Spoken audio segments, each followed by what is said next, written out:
तो आप भी गवर्नमेंट ई मार्केट प्लेस के ऊपर न्यू हो और 2026 में अपना registration government e marketplace के ऊपर करना चाहते हो ताकि आप अपना बिजनेस गवर्नमेंट के साथ कर सको, तो इस वीडियो में मैं आप लोगों को बताऊंगा कि 2026 में गवर्नमेंट ई मार्केट प्लेस के ऊपर एज अ सेलर किस तरीके से आपको रजिस्ट्रेशन करना है। सारी ही डिटेल्स रजिस्ट्रेशन से रिलेटेड आपको इस वीडियो में पता लगेगी। सारी ही इंफॉर्मेशन आपको इस वीडियो में मिलने वाली है। मेरे चैनल पे नए हो तो चैनल को सब्सक्राइब कर लो, क्योंकि जेम से रिलेटेड सारे अपडेट्स, न्यू फंक्शनैलिटीज पे वीडियोस और जो एग्जिस्टिंग फंक्शनैलिटीज है कि किस तरीके से जेम यूज करना है, कैसे आप अपना बिजनेस कर सकते हो, उस तरीके की वीडियोस मैं डालता रहता हूं। तो वो वीडियो आप बिल्कुल भी मिस ना करो, चैनल को सब्सक्राइब कर लीजिए।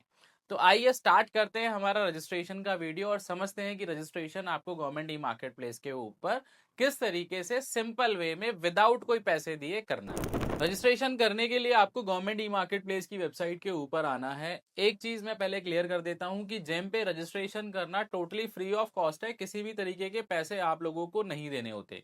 पहले कॉशन मनी देनी होती थी, लेकिन अब जेम ने उसे भी डिसकंटिन्यू कर दिया है। तो कुल मिला के आपका 1 रुपया भी खर्च नहीं होना रजिस्ट्रेशन करने में।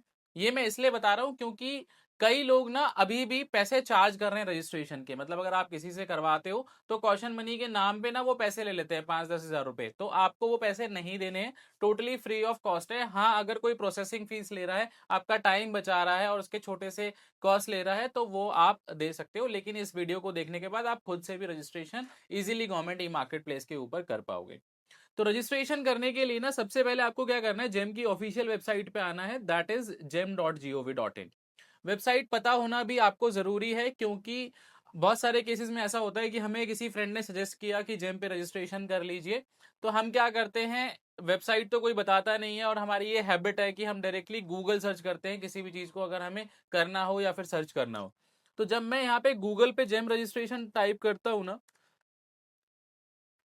तो कुछ लोगों ने क्या कर रखा है, फेक वेबसाइट्स बना रखी है जेम की तरह दिखने वाली, और वहां पे ना आपको स्पॉन्सर्ड वेबसाइट्स दिखने को मिलती हैं। यहाँ पे ऊपर अभी नहीं दिख रही क्योंकि शायद इस टाइम पे वो एडवर्टीजमेंट नहीं चल रही या फिर लाइव नहीं होगा। लेकिन मोस्ट ऑफ द केसेस में जब आप जेम रजिस्ट्रेशन टाइप करोगे तो एक स्पॉन्सर्ड वेबसाइट आपको ऊपर देखने को मिलती है।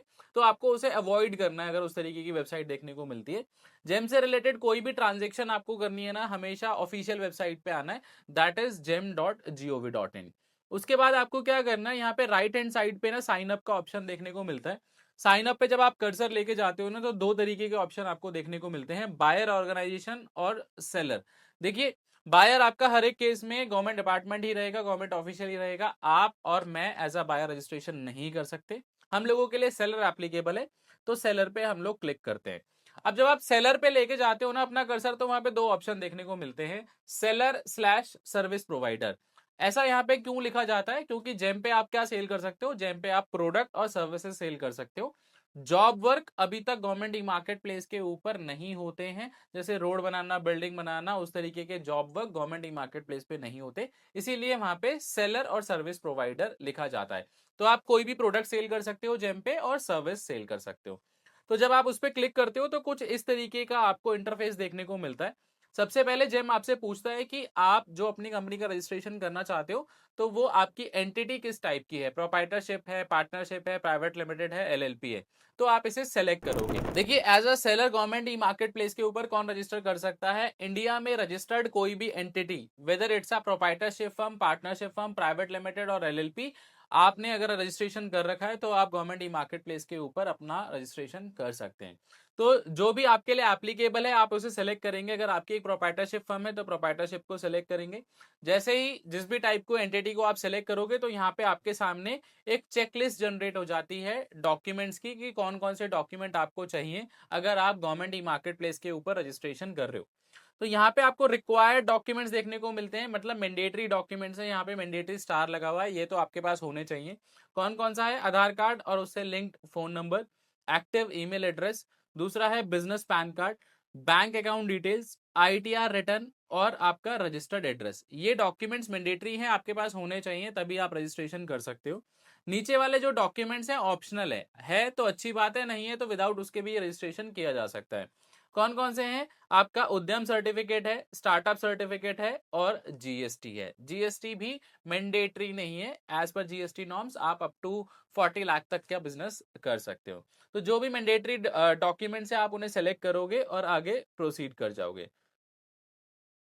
ये अंडरटेकिंग आप दोगे, आगे मूव करेंगे। उसके बाद आपको यहाँ पे बताना होता है कि आपका बिजनेस ऑर्गेनाइजेशन नेम क्या है। जो भी आपकी कंपनी का नेम है आप यहाँ पे डिक्लेयर करोगे, नेक्स्ट करोगे। उसके बाद आपको ऑथेंटिकेट करना है अपने आप को बाय यूजिंग आधार कार्ड और पैन कार्ड। देखिए, इन केस ऑफ प्रोप्राइटरशिप एक ही प्रोप्राइटर होता है तो उन्हीं के डिटेल्स यहाँ पे यूज होंगे, लेकिन in case of partnership, private limited और एलएलपी जहाँ पे एक से ज्यादा डायरेक्टर होते हैं तो जो भी डायरेक्टर जिन पे प्राइमरी यूजर बन रहा है उसके डिटेल्स यहाँ पे यूज किए जाएंगे। तो आप करेंगे क्या, अपना आधार नंबर डालेंगे, उससे लिंक फोन नंबर डालेंगे, उसके पास उस आपके नंबर पे एक ओटीपी आएगा, ओटीपी डाल के आप वेरीफाई कर देंगे। वेरीफाई करने के बाद यहाँ पे ईमेल वेरिफिकेशन का ऑप्शन आपके लिए ओपन हो जाता है। ईमेल वेरिफिकेशन में जो भी ईमेल एड्रेस आपका आप अपने जेम अकाउंट से लिंक करना चाहते हो वहां पे ईमेल एड्रेस डालोगे और ईमेल एड्रेस डालने के बाद उस पर ओटीपी आएगा, उसे आप वेरीफाई करेंगे। वेरीफाई करने के बाद ये यूजर क्रेडेंशियल का ऑप्शन आपके लिए ओपन हो जाता है। यूजर क्रेडेंशियल में आपको अपने लिए एक unique user ID password create करना होता है। एक शॉर्ट सा यूजर आईडी पासवर्ड आप क्रिएट कर सकते हैं। देखिए, जरूरी नहीं है पूरी कंपनी का नाम डालना। जैसे आपकी कंपनी का नाम है एबीसी कंपनी प्राइवेट लिमिटेड, तो जरूरी नहीं है पूरी कंपनी का नाम डालना। कई लोग क्या करते हैं, ईमेल एड्रेस डाल देते हैं पूरा। तो आप शॉर्ट सा यूजर आईडी क्रिएट करिए, क्योंकि आगे जाके जेम को आपको मल्टीपल टाइम्स लॉग इन करना होगा। तो जितना बड़ा आईडी होगा उतना टाइम कंज्यूमिंग ये बन जाता है। तो शॉर्ट सी आईडी आप जनरेट कर सकते हैं। जैसे ही आप यूजर क्रेडेंशियल्स क्रिएट करेंगे, कुछ इस तरीके से आपको जेम प्रोफाइल देखने को मिलता है। जैसे ही आपने यूजर क्रेडेंशियल क्रिएट करेंगे आप अपने लिए, तो कुछ इस तरीके से आपको जेम प्रोफाइल देखने को मिलेगा। मेरे केस में और आपके केस में डिफरेंस क्या होगा, देखिए जैसे यहाँ पे ये 100% दिखा रहा है मेरे केस में, आपके केस में ये 0% होगा। लेफ्ट हैंड साइड में जितने भी फील्ड्स यहाँ पे ग्रीन है, आपके केस में ये रेड कलर के होंगे। जेम पे रजिस्ट्रेशन करना बिल्कुल इजी है, एक एक करके आपको यहाँ पे ये डिटेल्स फिल करनी है जो भी यहाँ पे मांगी जा रही है। और जैसे जैसे आप इसे फिल करते चले जाएंगे ये फील्ड्स ग्रीन होती चली जाएगी और यहाँ पे आपका परसेंटेज बार भी इंक्रीज होता चला जाएगा। कोई भी डॉक्यूमेंट अपलोड नहीं करना, पेपरलेस रजिस्ट्रेशन है। लेकिन आपको एक बात ध्यान रखनी है कि जो भी डिटेल्स आप यहाँ पे डाल रहे हो वो बिल्कुल सही और एक्यूरेट होनी चाहिए, क्योंकि जेम की जो वेबसाइट है बाकी की अदर गवर्नमेंट वेबसाइट से कनेक्टेड है। जैसे Aadhaar card, PAN card, ITR, MSME, तो जब तक सॉफ्टवेयर को एग्जैक्ट मैच नहीं मिलता तब तक सॉफ्टवेयर आपकी वो जो स्टेप है उसे कंप्लीट नहीं करता और आगे मूव नहीं करने देता। सबसे पहले ऑप्शन आता है बिजनेस पैन कार्ड का।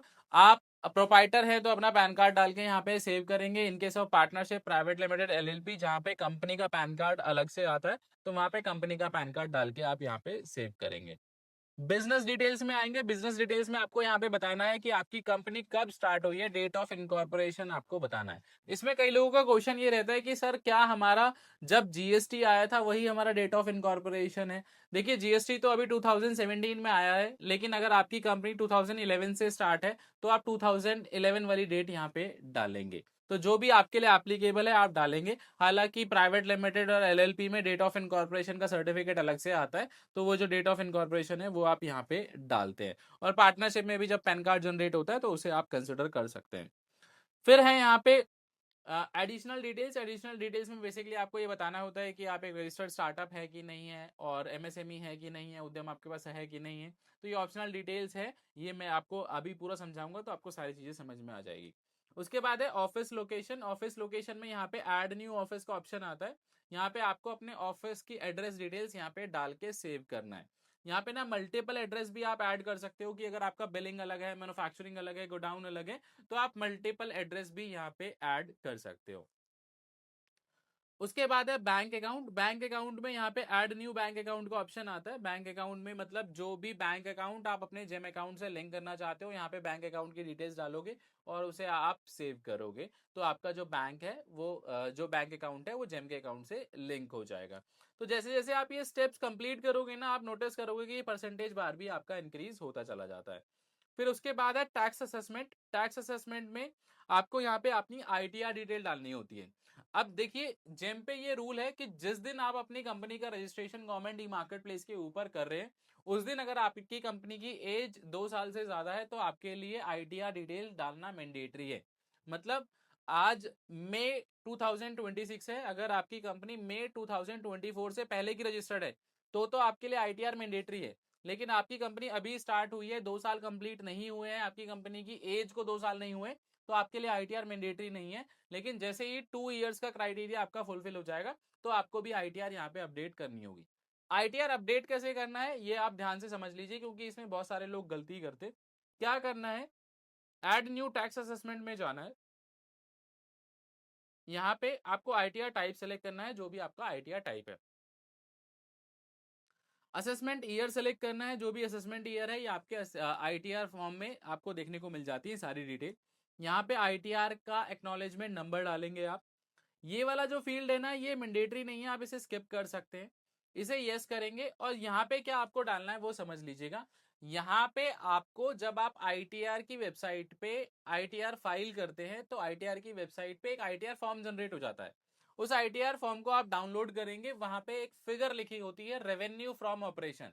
वो रेवेन्यू फ्रॉम ऑपरेशन वाली फिगर आपको यहाँ पे डालनी है, तो आपका ये इजीली वेरिफिकेशन हो जाता है। और इन केस ऑफ ITR 4 वहां पे E1A और E1B वाली फिगर आपको यहाँ पे डालनी होती है।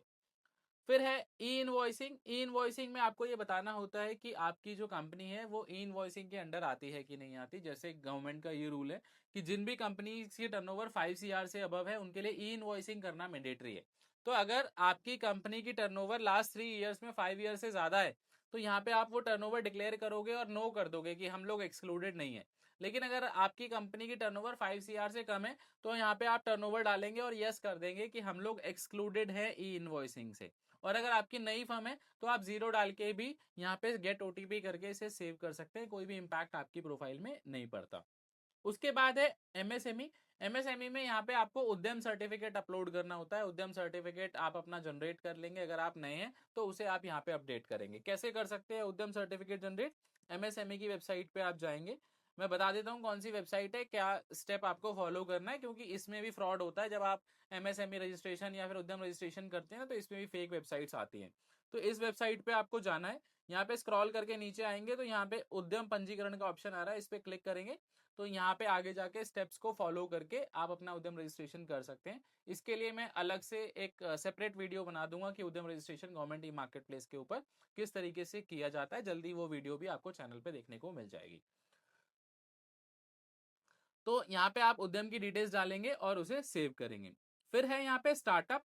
स्टार्टअप में ना यहाँ पे आपको ये बताना होता है कि आपकी कंपनी स्टार्टअप है कि नहीं है। देखिए इसमें ना काफी सारे लोगों को कंफ्यूजन होती है। कई लोगों को ऐसा लगता है कि अगर हमने नया नया धंधा खोला है, नया नया बिजनेस खोला है तो हम एक स्टार्टअप कंपनी है। ऐसा बिल्कुल भी नहीं है। गवर्नमेंट की नजर में आप स्टार्टअप तब बनते हो जब आपको गवर्नमेंट से स्टार्टअप सर्टिफिकेट मिल जाता है। उसका भी एक प्रोसेस होता है, आपको स्टार्टअप सर्टिफिकेट के लिए अप्लाई करना होता है और अगर आपको स्टार्टअप सर्टिफिकेट मिल जाता है तब यहाँ पे आप डिक्लेयर कर सकते हो that you are a registered startup company. उससे पहले नहीं कर सकते। प्रोप्राइटरशिप कंपनी स्टार्टअप सर्टिफिकेट के लिए एलिजिबल नहीं होती है। तो अगर आपको मिला है तो आप डिक्लेयर करो, अदरवाइज यहाँ पे आपको डिक्लेयर नहीं करना है, नो आप यहाँ पे करोगे। उसके बाद है यहाँ पे beneficial ownership compliance. Beneficial ownership compliance में यहाँ पे डिक्लेरेशन देनी होती है लैंड बॉर्डर शेयरिंग से रिलेटेड। क्या बोलती है ये डिक्लेरेशन, ये डिक्लेरेशन ये बोलती है कि इंडिया के साथ जो भी कंट्रीज अपना बॉर्डर शेयर करती हैं उन कंट्रीज का कोई भी सेलर, कोई भी manufacturer directly government e marketplace के ऊपर या फिर इंडियन टेंडरिंग में पार्टिसिपेशन नहीं दे सकता। और अगर वो देना चाहता है तो पहले उसे कॉम्पिटेंट अथॉरिटी का अप्रूवल लेना होगा। तो हम यहाँ पे ये डिक्लेयर करते हैं कि हम वो उस तरीके के बिडर नहीं है जो उस कंट्री से बिलोंग करते हैं। तो यहाँ पे एक ही ऑप्शन आता है, bidder is not from such a country. आप इसे सेलेक्ट करेंगे, सेंड ओटीपी करेंगे और आपके पास ओटीपी आएगा तो आप उसे वेरीफाई करके सेव कर सकते हैं। जैसे ही यह सारे स्टेप्स आप कंप्लीट कर देंगे ना तो ये 100% बार आपका कंप्लीट हो जाता है और हमारा रजिस्ट्रेशन कंप्लीट हो जाता है। अब रजिस्ट्रेशन कंप्लीट करने के बाद ना प्राइवेट लिमिटेड, एलएलपी या फिर जो दूसरे लोग हैं उनके जहां पे एक से ज्यादा डायरेक्टर होते हैं ना वहां पे एक एडिशनल स्टेप आता है की पर्सन वैलिडेशन का। वो की पर्सन वैलिडेशन ना हालांकि मैंडेटरी नहीं है उसे कंप्लीट करना, लेकिन काफी सारे लोग ना उसको लेके परेशान होते हैं। मैं दोबारा बोल रहा हूँ कि वो जो की पर्सन वैलिडेशन वाला स्टेप है वो आप स्किप कर सकते हो, वो मैंडेटरी नहीं है। अगर वो नहीं हो रहा वेरीफाई तो उससे कोई प्रॉब्लम नहीं है।